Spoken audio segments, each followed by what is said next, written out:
Baruch Hashem. Bracha ve'atzlacha, amen keni ratzon. J'étais en train de réfléchir ce matin. Quand on dit Oseh Shalom Bimromav,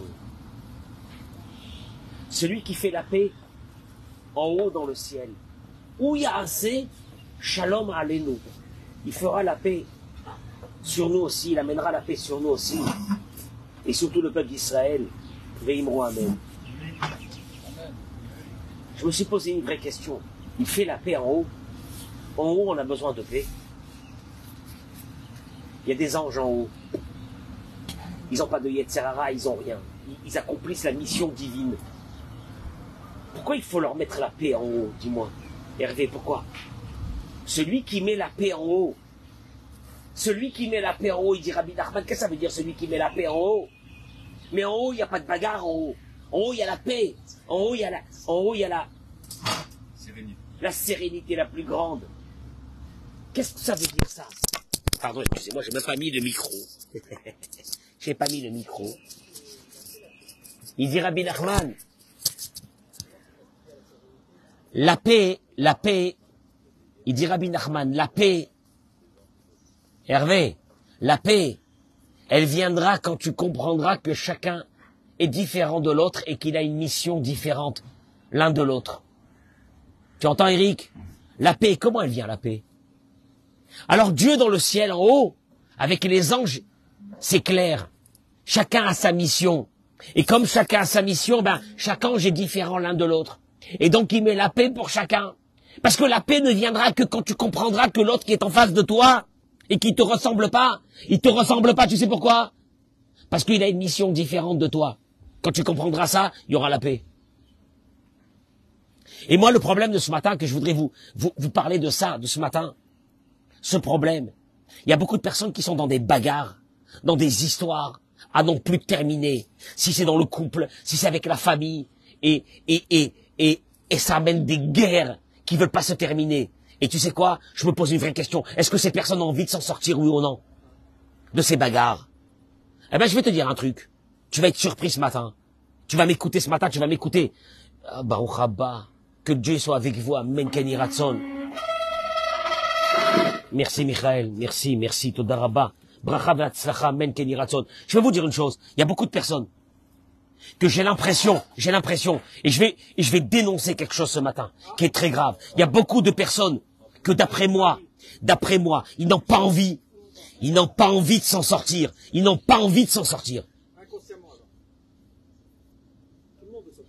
Ah bon? Eh ben, écoute-moi bien. Dieu dit à Moshe, Nete yadecha, étends ta main. Vous allez voir, c'est fait ce matin, je vous en supplie, celui qui va m'écouter, celle qui va m'écouter ce matin. Et si les couples pouvaient m'écouter ce matin, je vais leur rendre la vie douce, pas la vie amère, la vie douce. Si juste ils m'écoutaient ce matin. Vayomer Hashem el Moshe, Dieu dit à Moshe, Nete yadecha ala shamaim, mettant ta main sur le ciel, vi chocher al eretz Mitzraim, et que l'obscurité descend sur l'Égypte. On connaît l'histoire de l'obscurité. Il y a eu 3 jours d'obscurité. Oui ou non? On est d'accord, etc. Le Midrash Rabbah dans le Perek Yudalet ramène. Velama hevi alehem itbarach shemo shel hakadosh baruch hu. Pourquoi Dieu a amené l'obscurité?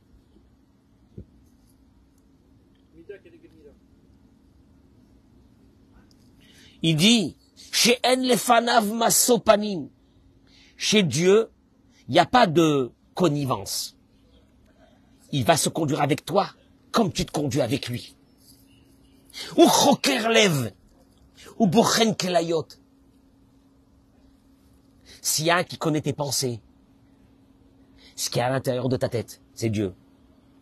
Il va se conduire avec toi selon tes pensées, selon ce qui est à l'intérieur de ta tête, selon ce qui est à l'intérieur de ton cœur. Pourquoi le Midrash, il commence par ça? Le Midrash, qui doit nous expliquer qu'est-ce qui s'est passé dans l'obscurité, il commence comme ça.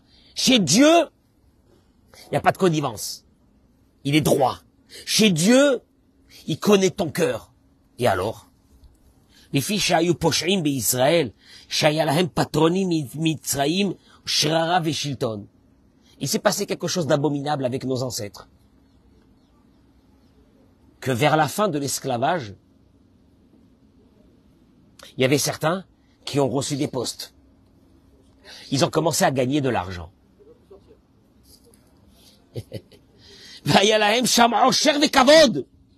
Ils ont commencé à gagner du fric. Ils avaient des honneurs. Et ça fait peur. Quand ils ont entendu qu'il y a un rabbin, un Moshe, qui est en train de faire un balagan, il veut faire sortir le peuple d'Israël, qu'est-ce qu'ils ont dit eux? On sort pas. Mais ça va pas. On sort pas, on est bien. Amar Kadosh Baruchu, Imavi Alehem Makabe Farasia. Dieu il a dit, si je les efface de ce monde, parce qu'ils ne veulent pas que le peuple d'Israël s'en aille d'ici, qu'est-ce qu'ils vont dire les Égyptiens?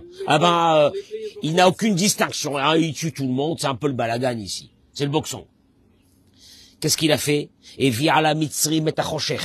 Le Midrash y termine. Il a amené sur les Égyptiens l'obscurité pendant 3 jours pour que les Béné Israël aient le temps d'enterrer tous ceux qui ne voulaient pas partir. Fin du Midrash. Richard, qu'est-ce que t'as compris? C'est fabuleux. Hachem, il a envoyé une épidémie. Hein? Hachem, il a envoyé une épidémie, ils sont morts, ces gens-là. Il s'est débarrassé de tous ceux qui plombaient notre peuple, les gauchistes. Alors, bon, les gauchistes. Que Dieu, il ouvre un jour les yeux de ces malades mentaux. Parce que le gauchiste est d'abord un malade mental. C'est une maladie mentale, hein. C'est une maladie mentale d'aimer être massacré, égorgé. Ils aiment ça. Ils ont, tu sais quoi, ils sont bien. Ils ont peace and love avec tout le monde. On les tue, mais c'est pas grave. Tu vois, c'est un concept, hein. Tsarir Biour, il dit la chose suivante. Il faut comprendre une chose. Pourtant, ça veut dire quoi? Ça veut dire qu'il manquait de la foi de sortir. Richard, il manquait quoi? Qu'est-ce qu'ils avaient, ces personnes-là? Pourtant, Eric, là tu vas être interpellé. Au moment où c'est que Dieu apparaît à Moïse la première fois, qu'est-ce qu'il lui dit? Va libérer le peuple, qu'est-ce qu'il dit? Ah, ils voudront pas sortir, etc.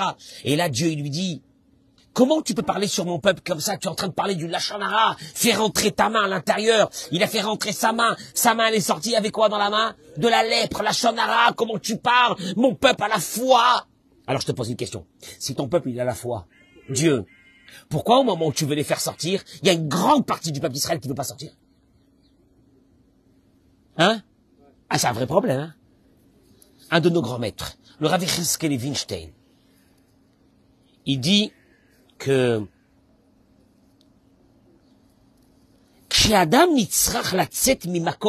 c'est terrible ces mots que je vais dire, Hervé, c'est un génome d'un des plus gros problèmes de notre vie.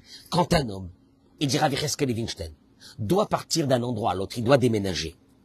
L'amrot, c'est vrai que dans l'endroit où il se trouve, il ne vit pas bien l'endroit où il est. Il n'est pas bien. Mais quand même, il te dit, tu sais à quoi ça ressemble? À quelqu'un qui doit déménager. Il est dans un appartement qui est exigu. Il va y aller vers un appartement un peu plus quoi? Un peu plus grand. Mais le déménagement, il est quoi? Pourtant, il est dur. Hein? Le déménagement, il est dur. Et Adam. Les changements sont durs pour l'être humain. Je préfère rester, tu sais quoi? Ma vie, elle est dure, mais je préfère rester dans cette vie que de changer de vie. C'est pour moi beaucoup plus difficile. Dis-moi, t'as entendu ça une fois? T'as entendu ça une fois? Je vis des moments durs, mais si tu me demandes de changer, c'est pour moi encore plus difficile que ce que je suis en train de vivre. Traduction des mots, je me suis habitué dans ce que je vis. Dans quelle vie tu vis? Tu rentres chez toi à la maison, c'est pas une vie. Avec tes enfants, c'est pas une vie. Avec ta femme, c'est pas une vie. Avec ton mari, c'est pas une vie. Ah, je vis comme ça, je vis. Et puis je vis, et puis ça y est. Change! Changer! c'est dur. Il dit que ils sont restés 210 ans. Et ils se sont habitués là-bas. Et il dit Rav Yecheskel, Bi'enenu raïnu. Elle a Hervé, tu vas comprendre une chose. De nos yeux, on a vu.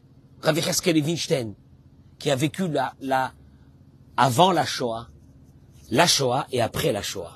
Et il dit, de nos yeux, on a vu. Dans cette dernière guerre, il parle de la Shoah. Chez Rabbi Me'achenu Bet Israël, l'oratzu latzet mimekomam.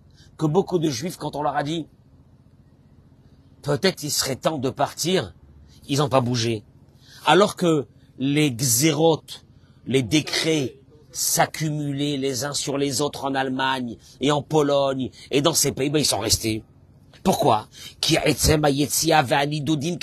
de sortir, de changer, c'est très dur. Mais pourtant, tu m'as posé une question, il dit le Rav, mais de rester ici, c'est dur aussi. Becholzot, quand même. Beaucoup de fois, les gens préfèrent les ishaer beotomakom, de rester statique dans un endroit, mechamat atzlut, par une forme de fainéantise intellectuelle. En se disant, quoi? Ma foi, non, ce qui arrivera aux autres arrivera à moi. Je suis pas le seul. Tu entends? C'est ce qu'ils se sont dit. Ceux qui en 1928, 1930, 1935, qu'est-ce qu'ils ont dit? Ça commence à chauffer. On prend les affaires, on s'en va. Qu'est-ce que les autres leur ont dit? Non, mais bon, vous prenez la vie un peu dure. Vous allez partir, où vous allez aller? En Amérique? Vous savez ce que c'est là-bas? En Israël? Vous savez ce que c'est là-bas? C'est compliqué, c'est dur. Alors, on va rester. Puis de toute façon, ma foi, je reste pas seul. Il y a beaucoup de la communauté qui restera. Ils ont tous disparu dans les fours crématoires. Tout ça pourquoi? Il dit le changement est très dur chez un être humain. Il termine Rav Yecheskel et il dit זהו לימוד גדול לאדם שצריך כל ימי חייו עוז וגבורה להתרומם ולצאת מבוץ העולם הזה. Il dit le Rav Yecheskel, des fois t'es dans la boue. Ta vie elle est dans la boue. Ta maison elle est dans la boue. Dans la boue. Tes enfants ils sont dans la boue. Et quoi? ולגדול לפתוח את העיניים ולראות ומחכה לו. Alors que il suffirait d'ouvrir les yeux pour voir que Dieu t'attend. Il attend le changement. Il attend que tu fasses quelque chose de beau dans ta vie parce que t'es quelqu'un d'exceptionnel. Je dis ça aux hommes et aux femmes. Il n'y a pas, juste une chose, tu t'es habitué à vivre dans la boue, et cette boue-là, pour toi, elle est devenue une habitude, comme ces gens qui sont restés en Égypte, et qu'il a fallu amener quoi? L'obscurité pour les éliminer, parce que sinon, ils allaient empêcher les autres de sortir. Hervé. La boue, la boue, elle est bonne. Parce qu'à un moment donné, c'est dur de sortir de la boue. Même de la boue, c'est dur. בפרט בעיתות רצון המיוחדות, שאז נתן הקדוש ברוך הוא את הכוחות המיוחדים. Il termine et dit, et en plus il y a des fois des moments où si tu vois que Dieu, il t'envoie des messages, sors de la boue, vas-y, ça suffit, tu vas perdre ton couple, tu vas perdre ta vie, tu fais quoi? Je peux pas, moi tu sais comment je suis, hein, moi tu sais comment je suis. Alors regardez ce qu'il dit Rabbi Nachman. Allez, je fais boue. Tu sais quoi? Je vous jure, mesdames et messieurs, vous qui m'écoutez. Ces mots-là, je me les dis tous les jours à moi-même. Tous les jours à moi-même, je me les dis. Je suis pas en train de faire une conférence ou de parler comme ça. C'est des mots que moi je vis avec ça. Il dit Rabbi Nachman, Kshadam ma'amin b'mashéou. Écoutez-moi bien, où ça commence? Quand une personne, elle est ma'amina, comment on me dit ma'amina? Elle croit, elle est convaincue de quelque chose. Ou mekabel ratson, el otodavar sheu ma'amin bo. Après que tu crois en quelque chose, la volonté arrive. Si tu crois que tu peux pas... Hervé, Richard, si tu crois que tu peux passer ton permis de conduire, la volonté de passer le permis de conduire arrive. Hein? J'ai un ami, là, il veut passer le permis de bateau, misken, je sais pas ce qu'il va faire avec. Permis de bateau. Il y croit qu'il peut passer le permis de bateau. Tant mieux. Donc la volonté de faire son permis de bateau a été enclenchée. Ah, Emouna. Et pourquoi tout ça? Et il te dit, Parce que, là, quand tu y crois, qu'est-ce qu'il y a derrière cette croyance que tu y crois? Tu te dis, si je passe mon permis de bateau, je vais me faire plaisir de prendre un petit bateau et d'aller au large. Donc, oui, un kiff. Il te dit, Ha'emuna, shedavar zeigom lo le'oneg, ou ya'aseh lo tov. Il faut enclencher une chose qui est fondamentale. Tu sais quand est-ce que la volonté arrivera? C'est quand tu sais que derrière cette volonté, quand tu accompliras cette chose, elle t'amènera un plaisir. Quand on était jeune, on a passé notre permis de pilote privé d'avion avec des copains. Mais pourquoi on l'a passé? Parce que pour nous, c'était un plaisir. On savait que derrière ça, on va avoir ce brevet, on va prendre des petits avions, on va les voler un peu partout en France, etc. C'était un plaisir. Quand j'étais jeune, hein. La volonté ne peut venir que si derrière cette volonté, il y a une optique de quoi je vais avoir un plaisir. Je vais gagner quelque chose. Tu m'entends ou non? Sinon, il n'y a pas de volonté. C'est le moteur, il dit Rabbi Nachman. C'est le plaisir engendré quand tu auras accompli cette chose qui va enclencher un mécanisme qui s'appelle la volonté. Maintenant, celui qui n'a pas de volonté, tu sais pourquoi il n'a pas de volonté? Il n'a aucun plaisir devant lui. Il ne sent pas qu'il va y avoir un plaisir. Alors, comme il ne sent pas qu'il va y avoir un plaisir, il n'y a pas de volonté. Tu m'entends ou non? Quelqu'un qui va apprendre à skier, il voit les autres skier, il se dit, oh, quel kiff. J'aurais voulu apprendre à skier, à slalomer, comme ça, ah là, là, là, là. Oui ou non? Qu'est-ce qu'il fait? J'en ai marre. Je vais l'apprendre. Pourquoi? Pour que plus tard, j'aurai ce plaisir. Tu me suis ou non?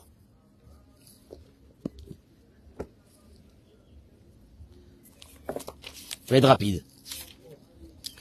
rapide. Amar Rabbi Shimon ben Chalafta. Je vais te poser une question.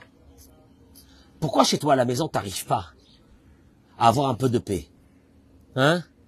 Bon, alors celui qui m'écoute, il va dire c'est à cause de l'autre. Est-ce que l'autre peut venir écouter avec toi ce cours? Oui ou non? Essaye de l'amener écouter ce cours. Comme ça, l'autre et toi, c'est ensemble. Amar Rabbi Shimon ben Chalafta. Il dit Rabbi Shimon ben Chalafta.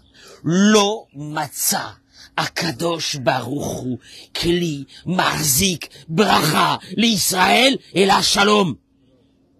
Masechet Oktzin dans la Gemara. Dieu n'a pas trouvé un ustensile qui peut récupérer la bénédiction. La bénédiction, c'est la santé. La bénédiction, c'est que tes enfants, il leur arrivera rien. La bénédiction, c'est qu'il n'y aura pas de maladie. La bénédiction, c'est que tu auras la parnassa. La bénédiction, c'est que tu passeras ce laps de temps dans ce monde tranquille. Que tu accompliras ta mission. Le matzah, il dit Rabbi Shimon ben Chalafta. Dieu n'a pas trouvé un keli. Il n'y a pas d'autre. Keli, un ustensile. Marzik bracha qui peut contenir cette bénédiction. Et la shalom, seulement la paix. Chez Neymar, comme il est dit, Adonai ozle amoiten, Dieu a donné la Torah dans Tehilim, il est écrit, Dieu a donné la Torah aux bénis Israël et valeurs, aux enfants d'Israël. Hachem yevarech et amo. Et après ça, qu'est-ce que Dieu il veut? Nous bénir de quoi? Bashalom. Hachem yevarech et amo Israël. Bashalom. Bashalom. La paix. Paramim Rabot. Ravi Gad Cohen, il dit, on se pose une question. Je prie à Hachem pour qu'il me libère d'un problème que j'ai, qui m'a pourri la vie, ça fait des années. J'en ai marre. J'ai un enfant marié. J'ai un enfant malade. J'ai un problème de parnassa. J'ai moi-même un problème de santé, chas v'shalom. Ma femme, elle a un problème de santé. Je prie à Hachem, je suis pas exaucé. Mais l'âme dit motanu chazal. Nos sages sont venus nous apprendre. Omnam yesh bracha. Ouais, ben oui. Tu sais pourquoi t'es pas exaucé? Ben parce que Dieu a envoyé. Dieu, il a envoyé la guérison. Dieu, il a envoyé la libération. Il a envoyé. T'as prié? Mais si t'as prié, t'as prié qu'il a envoyé. Il y a rien à faire. Le seul problème, c'est quoi? Le seul problème, c'est que le facteur, quand il est arrivé avec la bénédiction, pour toi, il y avait personne. Hein? Ça veut dire quoi? Il dit, Enkeli, il n'y avait pas d'ustensile. כלי מחזיק ברכה, וכל הברכות שבעולם אינם יכולות להתקיים באדם אם לא יהיה לי כלי שמחזיק אותם. Il y a des gens, je les vois, ils vont voir des rabbinim, ils vont faire des iloulotes, ils s'en vont au Maroc, ils s'en vont je sais pas où, à la fin du monde, et demander des brachot des rabbinim. Moi je voudrais leur dire, c'est sympa, c'est bien, mais le tzaddik, il va prier pour toi dans le ciel, et la bracha va descendre, mais elle te trouve pas. Tu sais pourquoi? Parce que t'as pas compris une chose fondamentale de la vie que je voudrais vous donner ce matin, parce que nous on voit ce qui se passe en Israël. On voit ce qui se passe ici, parce qu'il y a eu des bagarres entre des personnes, parce qu'il y a eu la gauche et la droite, parce qu'il y a eu la haine pendant un an. Regardez qu'est-ce qui nous est tombé dessus. Une malédiction qu'on s'en sortira même pas. Je sais pas comment on va s'en sortir. La situation elle est grave. On le sait. Elle est grave, elle est catastrophique. Vous savez pourquoi? Il te dit une chose. Il n'y avait pas l'ustensile pour récupérer la bénédiction.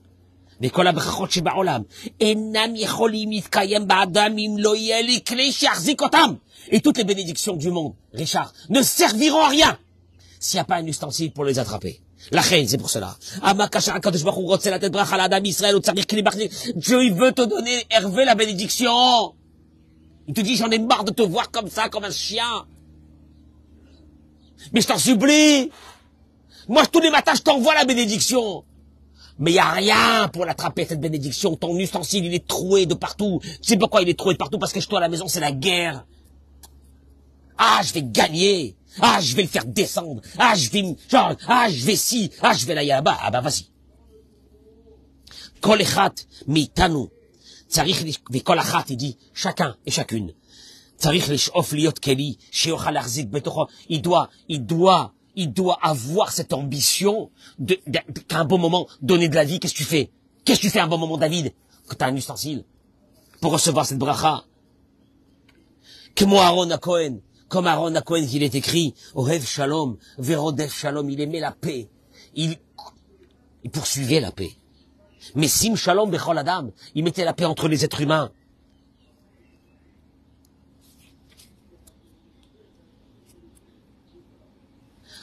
Il dit le Rav, après 120 ans, on va te demander une chose. Kamazmanish, combien as-tu investi dans ta vie pour la paix?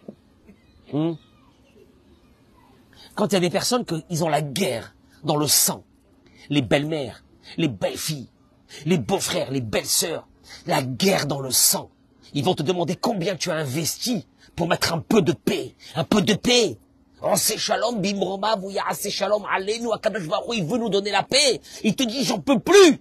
Tous les matins, tu me demandes. Tu pleures, tu cries. Tu vas voir des rabbins. Tu vas qu'est-ce que tu fais? Qu'est-ce que tu fais? Qu'est-ce que t'as fait? J'ai besoin de... Tu sais quoi, tu m'as fatigué, va dire Akadosh Baruch Hu. Tu sais pourquoi tu m'as fatigué? Parce que tous les matins, je t'envoyais, moi, la paix. Je t'envoyais la bracha que tu avais besoin. Mais toi, espèce d'abruti, ton ustensile, il était troué, tu m'as tué, il te dit Hachem.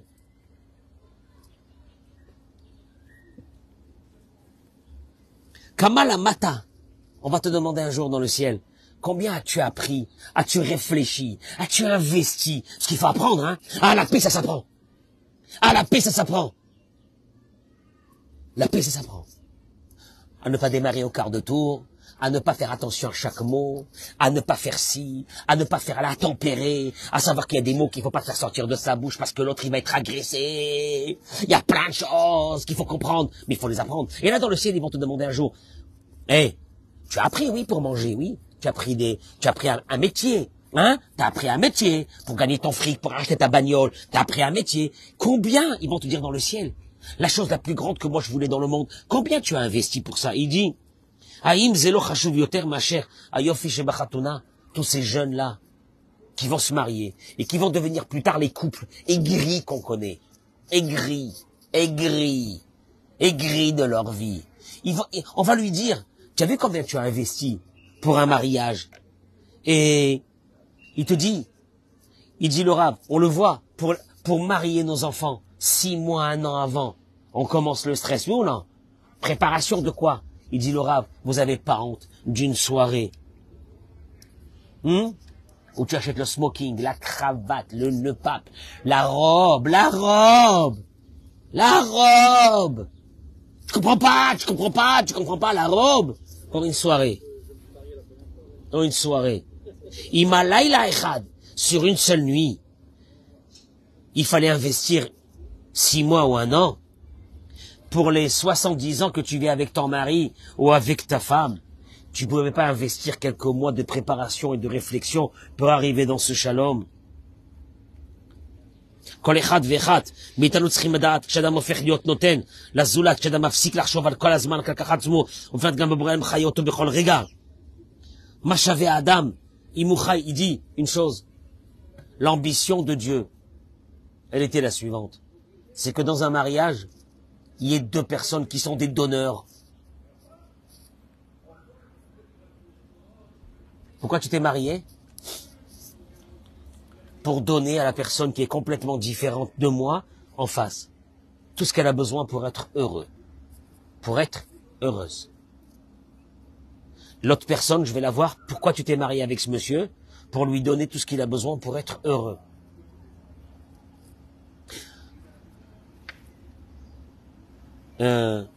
C'est ça le mariage? Oui, c'est tout. Je pensais que je me suis marié pour prendre. Je me suis marié pour rendre heureux l'autre. Et je vais voir l'autre, pourquoi tu t'es marié? Pour rendre heureux celui-là. Machavé, il dit le Rav. Qu'est-ce que ça peut, quelle est la valeur qu'il y a sur tout l'argent du monde si tu vis pas en paix dans une maison? Il dit, j'ai rencontré le Rav, il dit, beaucoup de juifs qui ont réussi dans les affaires, etc. Mais les problèmes qu'ils avaient dans leur maison, avec les enfants, avec la femme, avec la famille, les a mis dans une tristesse, jusqu'à un point que tout ce qu'ils avaient gagné, ils ont pas profité.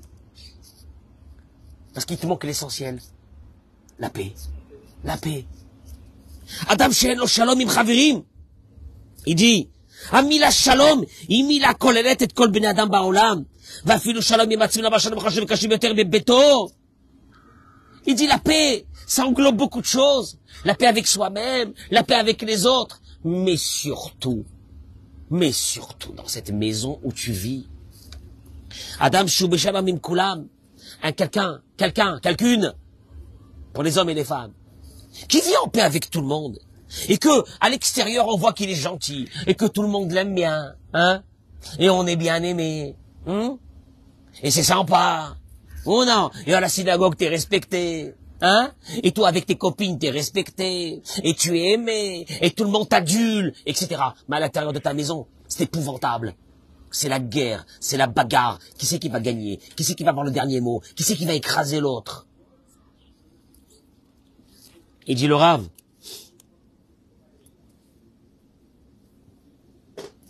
En vérité, à l'extérieur, c'est pas une vraie paix. À l'extérieur, c'est simplement une paix par intérêt. Tu sais c'est quoi une paix par intérêt? Par intérêt, quand on fait des affaires ensemble, on est obligé d'être dans la paix. C'est des compromis de paix.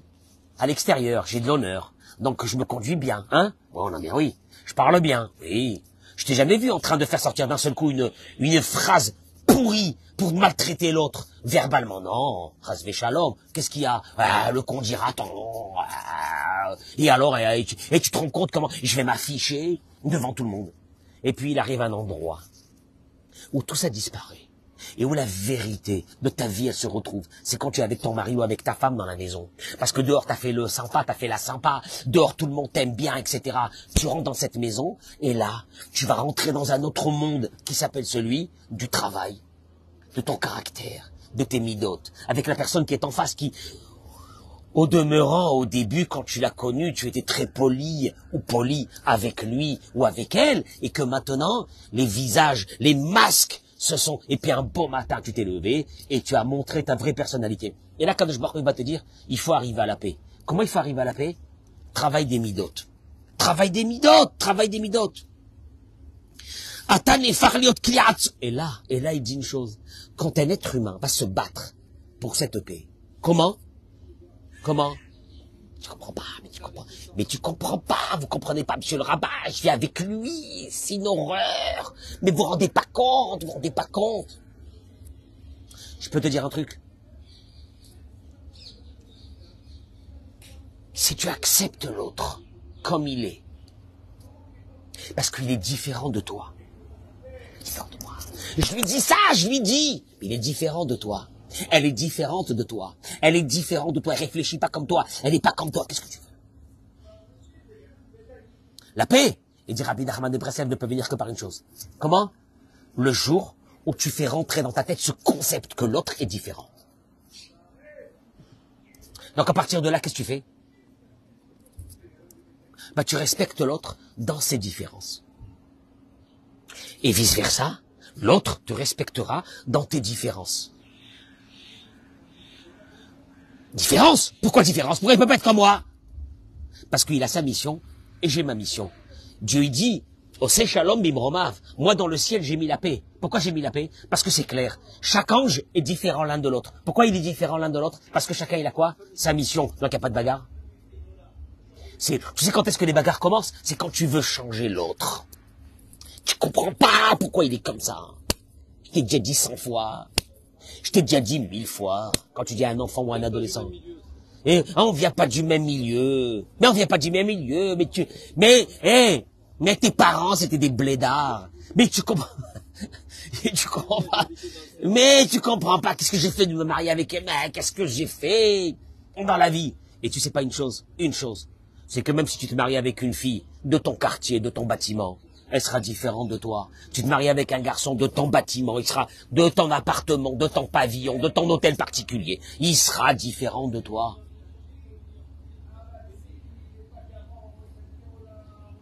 Je le répéterai 1000 fois. Un homme, il a besoin, et un homme, il a besoin qu'on l'encourage. Il fait des erreurs. Il a besoin qu'on l'encourage. Il a besoin qu'on le renforce. Il a besoin que quand il fait des bonnes choses, on lui dise que c'est des bonnes choses.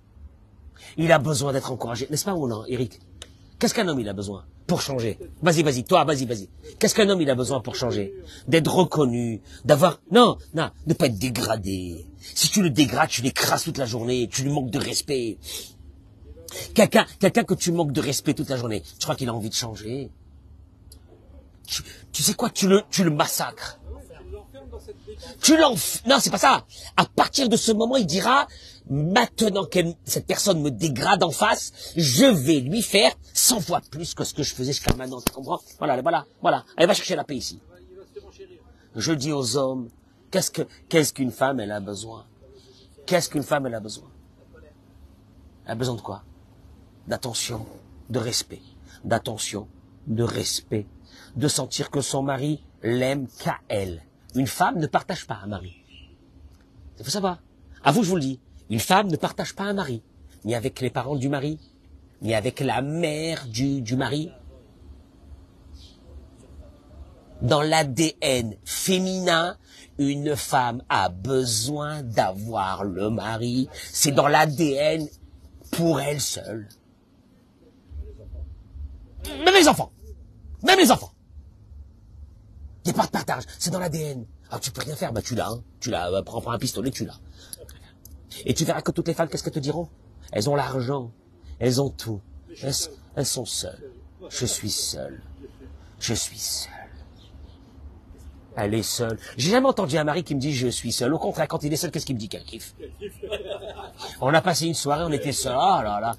Oh non. C'est terrible. Alors que la femme, qu'est-ce qu'elle te dit? Ah bon, vous savez pas. Ah bah, monsieur le rabbin, je vais vous le dire, hein. Je sais pas ce qu'il fait celui-là, mais moi je suis seul en tout cas. Ah, moi je fais tout seul. Et d'un seul coup, il y a le mari qui va te dire, mais ne l'écoutez pas, monsieur le rabbin, je suis là tout le temps. Tu es là tout le temps, mais jamais là. Tu es occupé à autre chose. Tu es dans ton téléphone. T'es en train de faire le beau ailleurs, mais jamais avec cette femme qui, dans son ADN, elle a besoin. Alors quoi? Alors, elle veut que tu l'entendes quand elle te parle. Elle te raconte les soucis de la maison. Que, au demeurant, tu te contrefiches. Mais tu écoutes avec grand respect. Elle va te raconter des choses avec ses collègues, parce qu'une femme, c'est beaucoup de sentiments, c'est beaucoup d'émotions, etc. Ne lui dis pas, oh, laisse tomber, oh, non, écoute, elle a besoin de ça, elle a besoin de ce respect, elle a besoin qu'on la félicite. Dis-moi, je peux te poser une question? Combien de maris, le soir, le vendredi soir, quand une femme, elle a préparé une belle table? Merci. Merci, félicite, todaraba à cette femme. Tu rentres à la maison, c'est propre, ou tu rentres à la maison, je sais pas, t'as une femme qui s'occupe, qui fait la cavode. Il y a combien d'hommes qui font ça? Bah, c'est pas la peine que je lui dise, enfin, elle comprend que je l'aime, de toute façon, j'ai rien à lui dire. Et de là va commencer les gros problèmes. Quand une femme un beau matin va se réveiller, elle va dire je suis seule, et quand un mari va dire je suis pas respecté. Et la guerre elle va commencer dans cette maison-là. Vous avez pas compris qu'il y a des choses qui sont fondamentales. Maintenant tu veux pas ces choses fondamentales là? Parce que moi j'ai vu des hommes, j'ai vu des fois des hommes que quand je leur parle sur ça, ça rentre pas. Il me dit je comprends pas, je comprends pas, je comprends ce qu'elle veut, je comprends pas ce qu'elle veut. Je comprends pas. Je lui donne le budget, je lui donne l'argent, qu'est-ce qu'elle veut? Je travaille, qu'est-ce qu'elle veut? Qu'est-ce qu'elle veut? Et la femme, elle te dit, je me suis mariée avec lui pour avoir son attention, pour être là, le centre de la vie d'un homme. C'est la malédiction de la femme, il dit Rabbi Nachman. La malédiction de la femme, c'était quoi? Ve'el isher teshukater. Et que tu trouveras ton bonheur chez ton mari. Malheur. Malheur à la femme, la pauvre. Elle a eu cette malédiction. De quoi? Que pour trouver sa vitalité et son bonheur, elle a besoin de qui? D'un homme. Mais Dieu, il a dit à l'homme, écoute-moi bien, si tu enlèves à la femme une partie de sa malédiction en lui donnant l'attention qu'il faut, je t'enlève une partie de ta malédiction. C'est quoi? Le travail, moins de travail. Eh ben, hein? Ça vous intéresse? Oui. La part d'un salarié tout seul. Hein?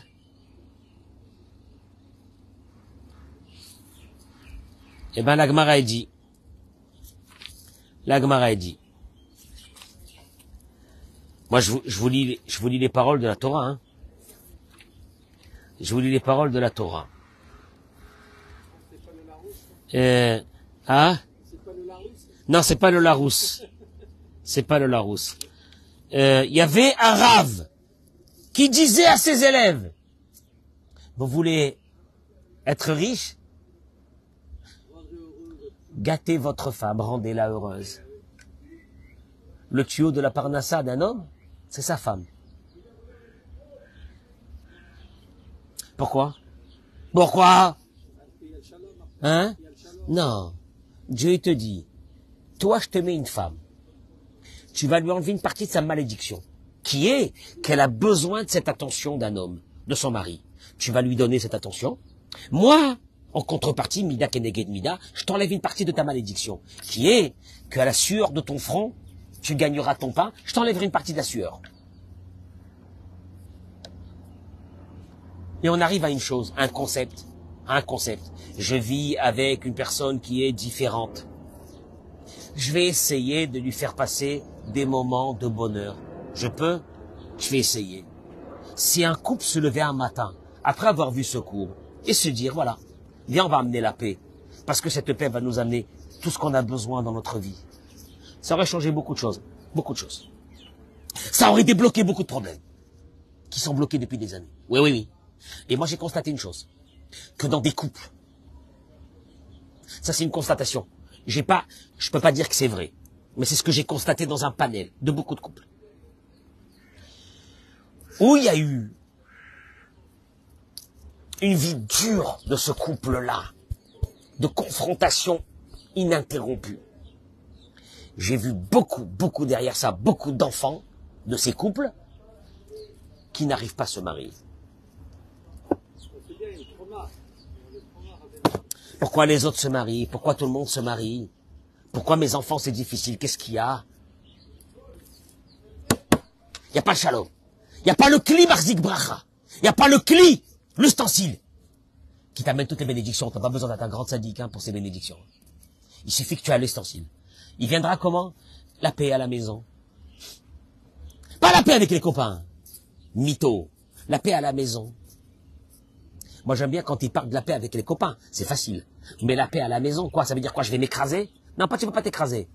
Tu vas commencer à comprendre que la personne qui est en face de toi ne peut pas fonctionner selon ton cerveau à toi. Elle est différente. Donc tu vas fonctionner, chacun va fonctionner avec le cerveau de l'autre pour donner un peu de bonheur à l'autre. C'est très important ce que je dis. Et David, et un homme ne peut pas décider ce qui va rendre heureux une femme. Et une femme ne décidera pas ce qui va rendre heureux un mari. Une femme doit comprendre qu'il y a des choses qui rendent heureux un mari, et un mari doit comprendre qu'il y a des choses qui rendent heureux une femme. Mais c'est pas lui qui décide qu'est-ce qui rendra heureux l'autre. C'est vraiment apprendre et étudier. Et Dieu, il te dit, t'as même pas étudié ça. Tu as tout préparé. T'as préparé les mariages, t'as préparé tout. T'as préparé la vie après. Les 70, 80 ans après. Bracha ve'atzlacha. Partagez-moi ce cours, je vous en supplie. Mettez-moi le nom des malades. Et de tout ce que vous avez besoin. Grande réussite. Vous souhaitez une très bonne journée. qu'Akadosh Baruch Hu nous envoie dans ce pays de bonnes nouvelles aujourd'hui. Hein. De bonnes nouvelles après tout ce qui s'est passé encore hier. qu'Akadosh Baruch Hu soit avec nous. Amen. Ken Yiratzon. Bracha ve'atzlacha.